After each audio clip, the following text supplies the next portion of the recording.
हाय दोस्तों। तो आज हम पढ़ने जा रहे हैं लॉ ऑफ कॉन्ट्रैक्ट के बारे में। लॉ ऑफ कॉन्ट्रैक्ट के बारे में डिटेल स्टडी करने से पहले चलिए हम कुछ टर्म्स के बारे में जानते हैं। दोस्तों, जब हम अपनी रोज़मर्रा की जो ज़िंदगी जीते हैं उसमें जो हम लोग काम करते हैं प्रतिदिन, उसमें हम ऐसे कई सारे काम करते हैं जो कि कहीं ना कहीं किसी न किसी तरीके का कॉन्ट्रैक्ट है।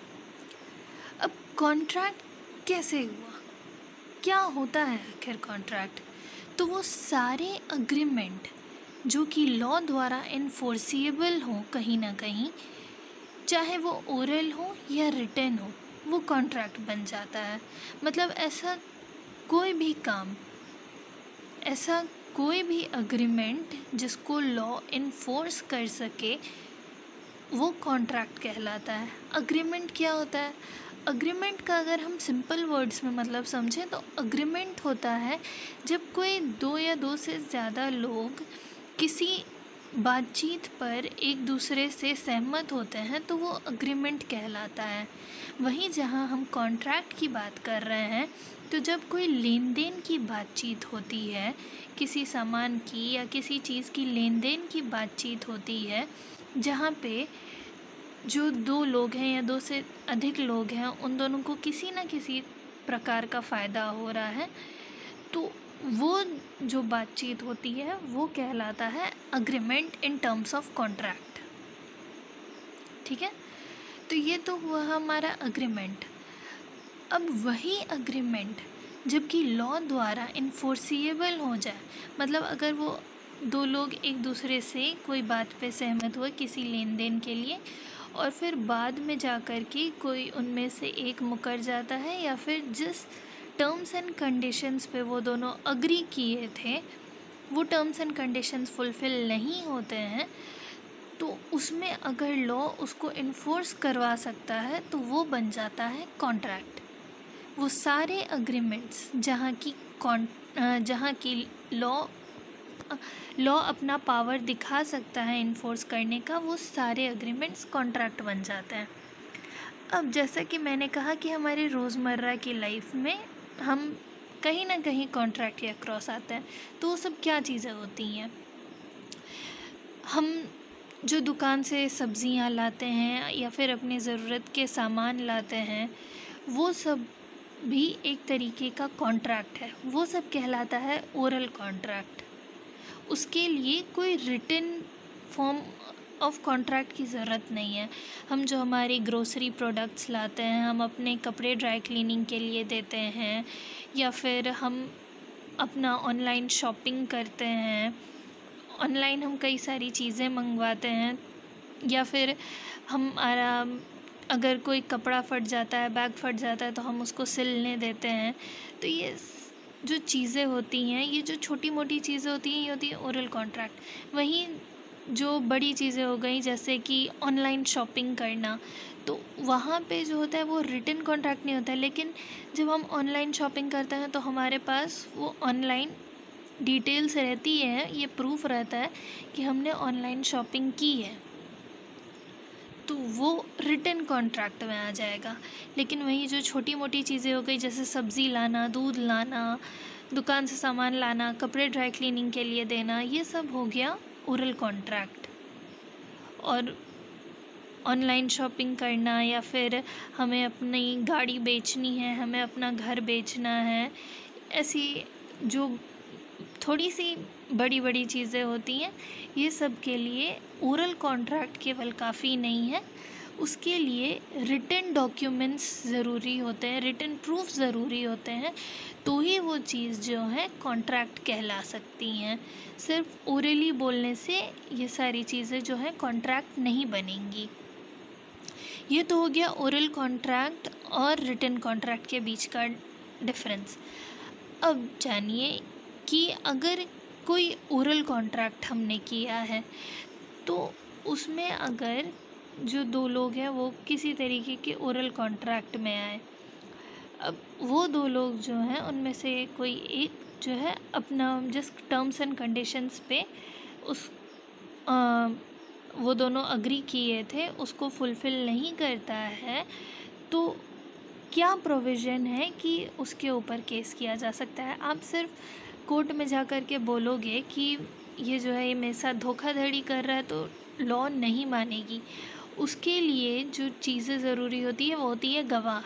अगर आप जो दो लोगों के बीच में ओरल कॉन्ट्रैक्ट हुआ है उस वक्त जो व्यक्ति वो दो लोगों के अलावा अगर कोई व्यक्ति वहाँ पे मौजूद है, वो अगर आकर के कोर्ट में ये गवाही देगा कि हाँ इन दोनों के बीच ये टर्म्स एंड कंडीशंस पे ये अग्रीमेंट हुआ था, तो फिर कोर्ट जो है इस पे केस कर सकती है, इस पे जो है अपना इसको इन्फोर्स करवा सकती है। तो ये हो गया हमारा अग्रीमेंट और कॉन्ट्रैक्ट के बीच का डिफरेंस। अब चलिए हम देखते हैं कि लॉ ऑफ कॉन्ट्रैक्ट आखिर कहता क्या है। सबसे पहले हमारा जो लॉ ऑफ कॉन्ट्रैक्ट है उसको हम कहते हैं इंडियन कॉन्ट्रैक्ट एक्ट 1872। 1872 क्यों? क्योंकि हमारा ये जो इंडियन कॉन्ट्रैक्ट एक्ट है ये 1872 में बना था। मतलब ये जो हमारा लॉ ऑफ कॉन्ट्रैक्ट है ये आज़ादी के कई साल पहले बना था। ये ब्रिटिशर्स द्वारा बनाया गया हुआ कॉन्ट्रैक्ट, ये ब्रिटिशर्स द्वारा बनाया गया लेजिस्लेचर है। इंडियन कॉन्ट्रैक्ट इसको कहते हैं Indian contract act 1872। It came into effect on 1 सितंबर 1872। ये 1 सितंबर 1872 को इफ़ेक्ट में आया था।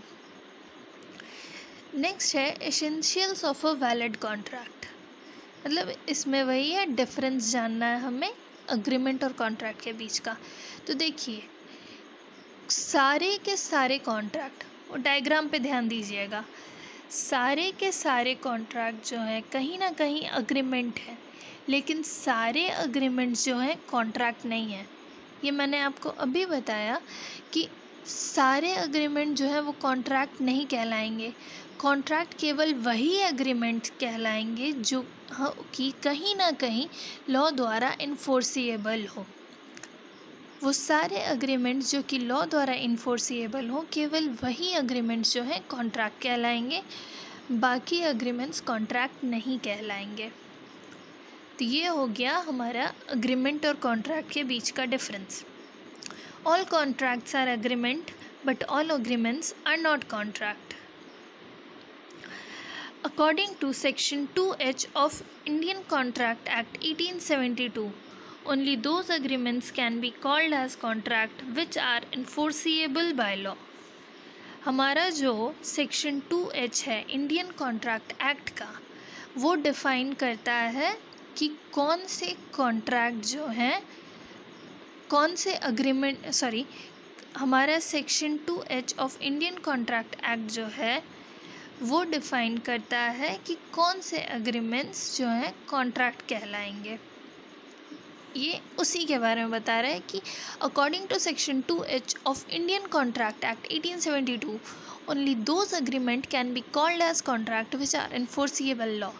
केवल वही एग्रीमेंट कॉन्ट्रैक्ट कहलाएंगे जो कि इन्फोर्सिएबल बाय लॉ हो। अब इन्फोर्सिएबल बाय लॉ होने के लिए क्या करना होगा, क्या क्या चीज़ें ज़रूरी हैं? तो कुछ तो चीज़ें होंगी ना जिसके बेसिस पे ये कहा जाएगा कि ठीक है भाई ये सारी चीज़ें हैं तो ये लॉ द्वारा इन्फोर्सिएबल होगा। इन्फोर्सिएबल होने के लिए कुछ तो टर्म्स चाहिए ना, क्योंकि यहाँ पे तो हम कह रहे हैं कि सारे के सारे एग्रीमेंट जो है कॉन्ट्रैक्ट नहीं कहलाएंगे, केवल वही कहलाएंगे जो कि इन्फोर्सिएबल बाय लॉ हो। तो ये कंडीशन जो है वो कंडीशन आखिर है क्या? तो कंडीशन देखिए, agreement plus element equal to contract. यहाँ पे हम जानेंगे कि elements necessary for an agreement to become a contract.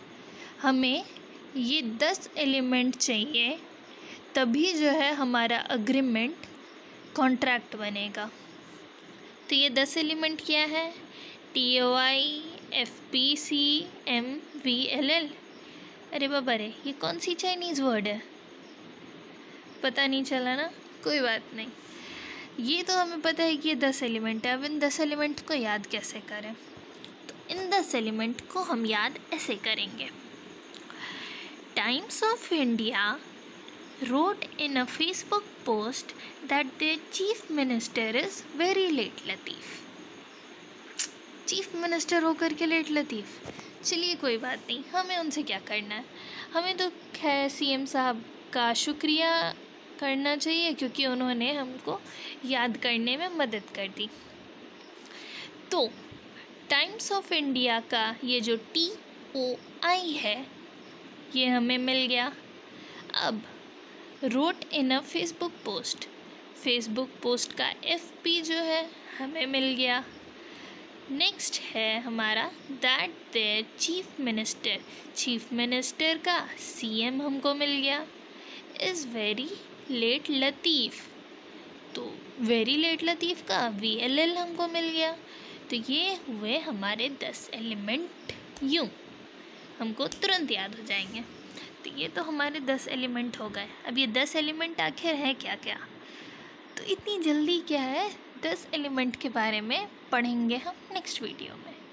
तब तक बाय बाय।